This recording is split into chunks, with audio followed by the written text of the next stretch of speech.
Hello dear student, जय हिंद। Welcome to अनमे क्लासेस। आज हम CDS 2022 सेकेंड में जो फिजिक्स के क्वेश्चन आए उनका हम एनालिसिस करेंगे और उस क्वेश्चन का सोल्यूशन यहाँ पे देखेंगे। ये जो कल पेपर हुआ 4 तारीख को 4 सितंबर 2022 को जो पेपर हुआ उसमें फिजिक्स के कितने क्वेश्चन आए CDS के अंदर, उन सारे क्वेश्चन को हम सॉल्व करेंगे। तो आप अपने आंसर जरूर चेक करें। देखिए यहाँ पे फर्स्ट क्वेश्चन, ये जो टेस्ट सीरीज आपका C है उस C के क्वेश्चन है। तो उसमें थर्ड नंबर क्वेश्चन ध्यान देना, पेपर जो सीरीज 3 C थी उसका थर्ड क्वेश्चन है। An object from a height into the floor which one of the following remain uniform as its fall. आपको बोल रहा है कि एक ऑब्जेक्ट हाइट पे है, जब वो फ्लोर पे आता है नीचे तो आपको बोला है रिमेन उसका, जब वो फॉल्स होता है तो उसका रिमेन क्या कांस्टेंट रहता है, ये बात पूछा है। तो जब ऑब्जेक्ट हाइट से नीचे आता है तो वो कांस्टेंट एक्सेलरेशन से आता है, यानी that is ji 9.8 metre per second square. तो यहाँ पे राइट आंसर ही आपका फर्स्ट हो जाएगा। जब वो देखो हाइट से, ध्यान देना, हाइट से जब नीचे आता है तो उसकी मोमेंटम का फॉर्मूला होता है m इंटू वी। जब वो नीचे आता है तो वेलोसिटी में चेंज आता है तो मोमेंटम बदलता है। इट्स काइनेटिक एनर्जी, उसकी काइनेटिक एनर्जी वेलोसिटी में चेंज होता है तो वो भी बदलती है। ठीक है, इट्स पोटेंशियल एनर्जी, जब वो हाइट पे होता है तो mgh। ठीक है, तो हाइट जब नीचे आएगा तो वो हाइट कम होगी तो वहां पे पोटेंशियल एनर्जी भी उसकी चेंज होगी। तो क्या वो कह रहा है, रिमेन यूनिफॉर्म रहता है, तो इसका एक्सेलरेशन कांस्टेंट रहेगा। फर्स्ट ऑप्शन करेक्ट हो जाएगा। नेक्स्ट देखिए, if an object is place at the focus of a convex lens its image is. आपको ये बोला कि एक आपके पास जो है वो कॉन्वेक्स लेंस है और उस कॉन्वेक्स लेंस के ये यहाँ पे प्रिंसिपल एक्सेस पे ये क्या होता है, मेन फोकस पॉइंट होता है और यहाँ पे ये 2f1 होता है, इधर जो है वो f2 होता है और इधर आपका 2f2 होता है। ठीक है, ओके। अब देखो यहाँ पे ऑब्जेक्ट यहाँ पे रखा हुआ है, आपसे बोला कि ऑब्जेक्ट जो है वो कहाँ पे, फोकस पे रखा हुआ है, तो उसकी इमेज कहाँ बनती है। तो कॉन्वेक्स लेंस में जब भी ऑब्जेक्ट f पे होता है तो उसकी इमेज इधर कैसी होती है, रियल होती है, और इन्वर्टेड, और इधर इन्फानेट पे इमेज बनती है उसकी। तो राइट आंसर हो जाएगा एट इन्फिनिटी पे इसकी इमेज बनती है। नेक्स्ट देखिए, विच one of the following statement about the aperture of convex lens is correct. Convex lens की एपरेचर के बारे में कौन सी बात ठीक है। तो कॉन्वेक्स लेंस की जो एपरेचर क्या होती है वो समझते हैं। यहाँ पे ये कॉन्वेक्स लेंस है, यहाँ से जो यहाँ तक की जो डिस्टेंस होती है ना, यहाँ से यहाँ तक की डिस्टेंस, ये इसकी जो है वो एपरेचर होती है कॉन्वेक्स लेंस की। यानी इसे ये जो स्पेरिकल कर्व होते हैं इस लेंस के, उसका जो डायमीटर होता है वही आपका एपरेचर होता है। और ये जो है वो इसके यहाँ पे बोले इसके बारे में कौन सी बात ठीक है, तो it is equal to its radius of curvature, ये बात गलत है। यहाँ पे रेडियस में और इसके साथ कोई रिलेशन नहीं है। It is equal to focal length, ये भी बात गलत है। It is independent of its radius of curvature, ये बात बिल्कुल सही है। तो यहाँ पे आपका सी ऑप्शन करेक्ट हो जाएगा। नेक्स्ट देखिए, इसके बाद when water is heated from 0 degree to 4 degree celsius its density. ध्यान रहना, यहाँ पे क्वेश्चन में अगर बच्चों ने पढ़ने में गलती की तो ये क्वेश्चन गलत जवाब दे सकते हैं। ध्यान रखना, ये मैंने ऑफलाइन में भी आपको पढ़ाया, सारे क्वेश्चन, कहीं एक भी क्वेश्चन बाहर नहीं गया। जो भी क्लास में पढ़ाया सारे वहीं आए, सारे क्वेश्चन वहीं से आए हैं। ध्यान देना, क्लास में भी डिस्कस किए बहुत सारे क्वेश्चन, तो एज इट इज उसी तरह के क्वेश्चन आपको देखने को मिले। देखो यहाँ पे मैंने कहा था कि यहाँ पे बोला कि वाटर को जब आप 0 डिग्री सेल्सियस से 4 डिग्री सेल्सियस तक आप गर्म करते हैं तो क्या होता है। तो ध्यान देना, मैंने आपको एक बात बताई थी, दुनिया के सारे सब्सटेंस गर्म करने पर एक्सपेंड होते हैं और ठंडा करने पर कंप्रेस होते हैं। ठीक है, यहाँ पे मैंने कहा था कि वाटर दुनिया के सारे सब्सटेंस में से एक है, लेकिन वो इस पर्टिकुलर 0 डिग्री सेल्सियस से लेके 4 डिग्री सेल्सियस के बीच में दुनिया के सारे सब्सटेंस से अलग बिहेवियर रखता है। ठीक है, उसी वजह से हमने कहा था कि जब यहाँ पे 4 डिग्री से 0 डिग्री वाटर का टेम्परेचर करते हैं तो इसके बीच में, इस रेंज के बीच में वाटर दुनिया के सारे सब्सटेंस से अलग बिहेवियर रखता है। इसी को हम वाटर का एबनॉर्मल बिहेवियर कहते हैं। और मैंने आपको बोला था 4 डिग्री सेल्सियस पे क्या होती है, उसकी मैक्सिमम डेंसिटी होती है। क्या होती है, मैक्सिमम डेंसिटी आपको बताई थी 4 डिग्री सेल्सियस पे होती है। और यहाँ पे आपको पता है क्या पूछा, और यहाँ देखो मैंने बोला था कि जब पानी को गर्म करते हैं ना, मतलब 4 डिग्री से, ध्यान देना, 4 डिग्री से 0 डिग्री कर रहे हैं, टेम्परेचर को कम कर रहे हैं, मतलब क्या, ठंडा करना। टेम्परेचर को कम करना मतलब ठंडा करना, और ठंडा करने पर दुनिया के सारे सब्सटेंस क्या होते थे, कंप्रेस होते थे। लेकिन वाटर इस रेंज में क्या होता था, एक्सपेंड होता था, यानी उसका वॉल्यूम जो है वो यहाँ पे क्या होता था, इंक्रीज होता था। जब आप 4 से उसका क्या करते हैं, टेम्परेचर 0 डिग्री करते हैं, और जब आप 0 से उसका 4 डिग्री टेम्परेचर करते हैं तो उसका वॉल्यूम जो है ना वो डिक्रीज होता था, वॉल्यूम उसका डिक्रीज होता था, न कि डेंसिटी डिक्रीज होती थी। ध्यान देना, यहाँ पे वॉल्यूम यहाँ से यहाँ जाते हैं ना, 4 से 0 से 4 जाते हैं तो वॉल्यूम डिक्रीज होता है। बहुत सारे बच्चों ने अगर यहाँ पे ढंग से नहीं पढ़ा और ऑप्शन को देख के टिक किया कि 0 से 4 जाते हैं और वॉल्यूम वाला अगर आपके माइंड में रहा तो बच्चा यहाँ पे डिक्रीज आंसर लिख देगा, जो कि गलत है। यहाँ पे देखो डेंसिटी पूछा है कि 0 से 4 करने पे डेंसिटी क्या होगी, तो डेंसिटी देखो यहाँ पे 0 से जब 4 करते, मैंने बोला था मैक्सिमम डेंसिटी यहाँ पे होती है, और 0 से 4 करते तो डेंसिटी बढ़ते बढ़ते 4 पे मैक्सिमम हो जाती है, तो यहाँ पे इंक्रीज हो जाएगा आपका करेक्ट आंसर। नेक्स्ट देखिए इसके बाद, the acceleration due to gravity at the earth surface depends on. ध्यान देना, मैंने बहुत बार बोला है कि क्वेश्चन को बहुत अच्छे से पढ़ना है, जितना आप केयरफुल क्वेश्चन को पढ़ेंगे उतना ही आप अच्छे से जवाब दे पाओगे, ठीक है, क्योंकि क्वेश्चन अगर आप गलत अंडरस्टैंड करोगे तो जवाब भी वैसा ही दोगे, ठीक है। यहाँ पे देखो, acceleration due to gravity at the earth surface depends on, जो एक्सेलरेशन ड्यू टू ग्रेविटी होता है वो अर्थ सरफेस पे होता है Gm/r², ये होता है। और यहाँ पे देखो ये एक्सेलरेशन किस पर डिपेंड कर रहा है, जी, तो यहाँ यूनिवर्सल कांस्टेंट है, यूनिवर्सल ग्रेविटेशनल कांस्टेंट जो कांस्टेंट रहता है उसकी वैल्यू जी यहाँ मास पे डिपेंड करता है, अर्थ के मास पे, और जी रेडियस पे आपके डिपेंड करता है। तो यहाँ पे बोला its mass only, its radius only, both its mass and radius दोनों पे डिपेंड करता है। सी ऑप्शन आपका करेक्ट हो जाएगा, यहाँ पे सी ऑप्शन आपका करेक्ट है। नेक्स्ट देखिए, if an object of 10 kg if an object of mass 10 kg is moving with uniform speed of 10 meter per second, then the linear momentum and kinetic energy of the object is respectively r।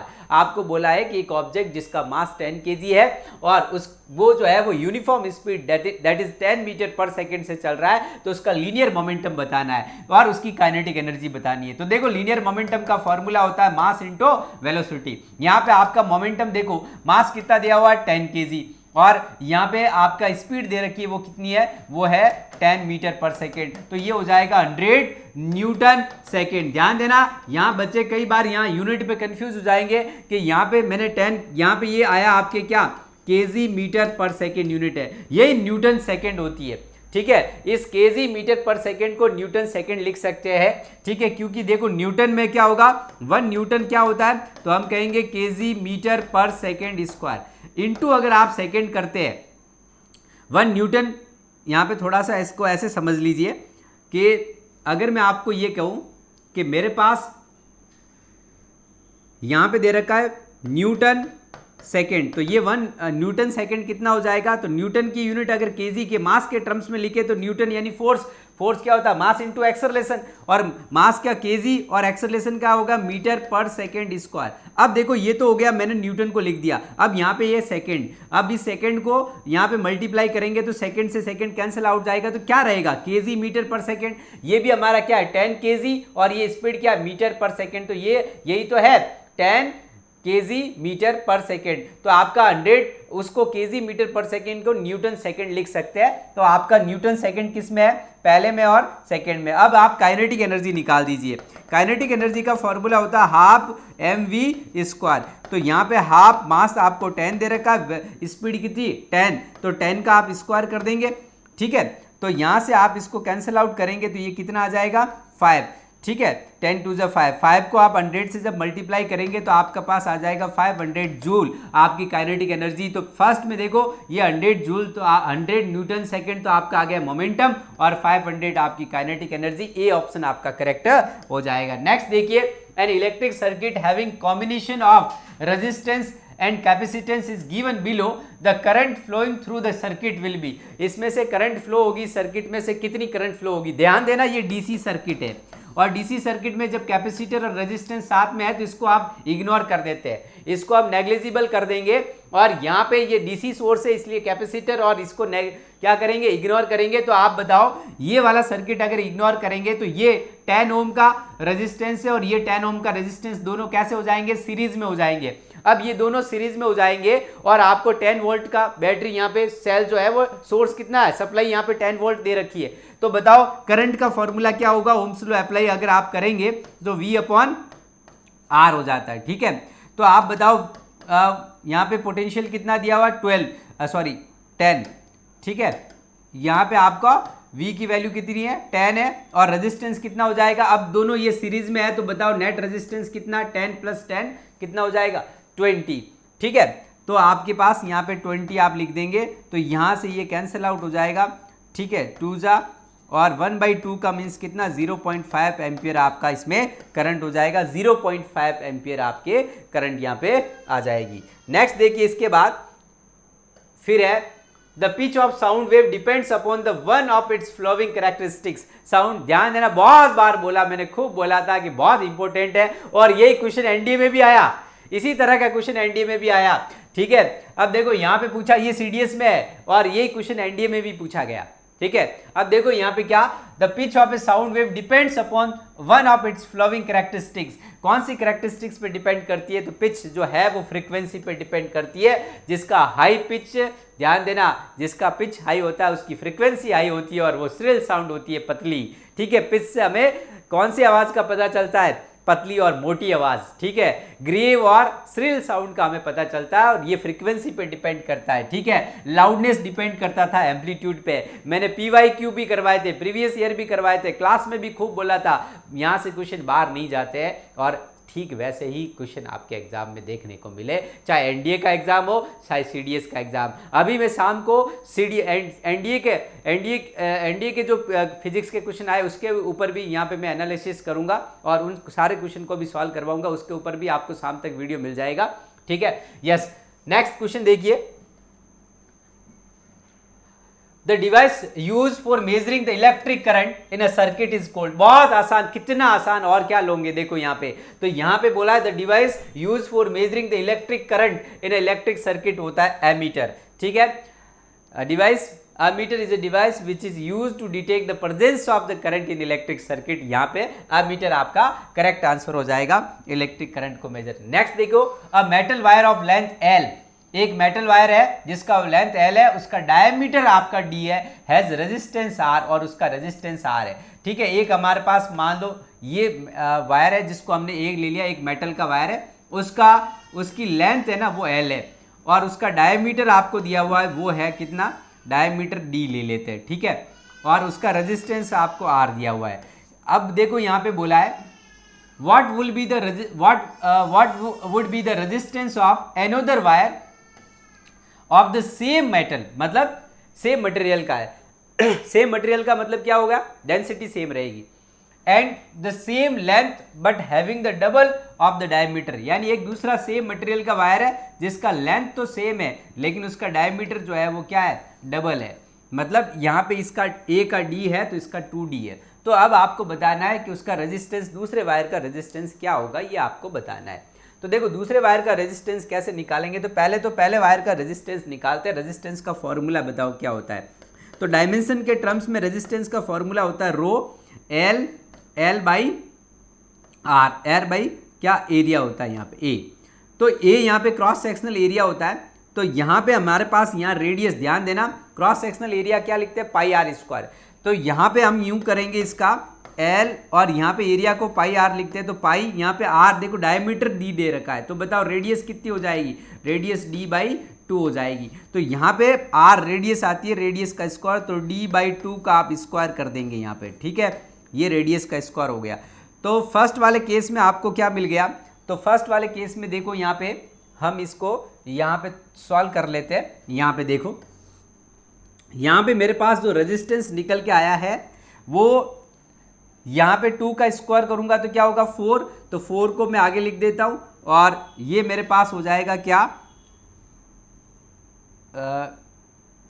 ये 2 का square 4 ऊपर चला जाएगा, रो L ऊपर L और नीचे आपके पास आ जाएगा πd²। ठीक है, तो ये आपके पास फर्स्ट वायर का रेजिस्टेंस आ गया। अब हम सेकंड वायर का रेजिस्टेंस देखते हैं। तो सेकंड वायर का रेजिस्टेंस देखते हैं, तो देखो यहाँ पे r' इसको एज्यूम कर लेते हैं अपन, और r' is equal to rho L, तो सेम है। यहाँ पे इसका डायमीटर जो है वो क्या है, डायमीटर आपका डबल दे रखा है पहले वाले से।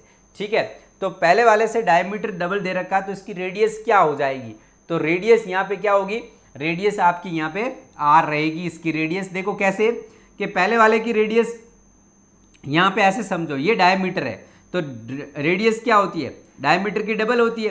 आपको यहाँ पे ये निकालनी है, तो डायमीटर रेडियस क्या होती है 2r होती है, और 2r ही क्या है, सॉरी रेडियस जो होती है डायमीटर के डबल होती है, तो रेडियस को हम लिख देंगे 2r। तो r बताओ कितना आ जाएगा, 2d अपॉन 2 करेंगे तो 2 से 2 कैंसिल हो जाएगा, तो आपके पास रेडियस आ जाएगी यहाँ पे d। तो रेडियस आपकी d, वैसे भी दिख रहा है कि ये 2d है, तो डायमीटर का हाफ ही तो रेडियस होगी, तो 2d का हाफ कितना होगा d। तो यहाँ पे आप देखो, यहाँ पे एरिया हम लेते हैं, तो एरिया यहाँ पे लेंथ तो इसने बोला सेम है, अब देखो यहाँ पे ये L सेम है, एरिया यहाँ क्रॉस सेक्शनल लेते तो पाई r स्क्वायर, r कितनी हो गई आपके यहाँ पे r है d, तो d का आप स्क्वायर कर देंगे, ठीक है। तो अब जब आप r डैश आपके पास आ गया रो L अपॉन 4 पाई d स्क्वायर, और यहाँ पे देखो r आपके पास क्या है 4 रो L upon pi d square, तो ये वाला जो पूरा है ये वाला किसको बता रहा है r डैश को।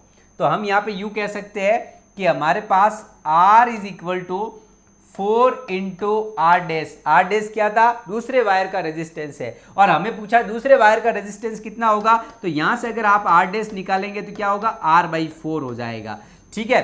तो r/4 आपका यहाँ पे राइट आंसर हो जाएगा, बी ऑप्शन आपका करेक्ट हो जाएगा, दूसरे वायर का जो रेजिस्टेंस होगा वो r/4 होगा, ठीक है। तो इस तरह से यहाँ पे देखो, ये सीडीएस में जितने भी फिजिक्स के क्वेश्चन आए मैंने सॉल्व करवाए, मैंने क्लास में ऑफलाइन क्लास में भी पढ़ाया था, तो सारे उसी तरह के क्वेश्चन आपको एग्जाम में देखने को मिले, फिजिक्स के बहुत आसान क्वेश्चन पूछे गए थे, ठीक है।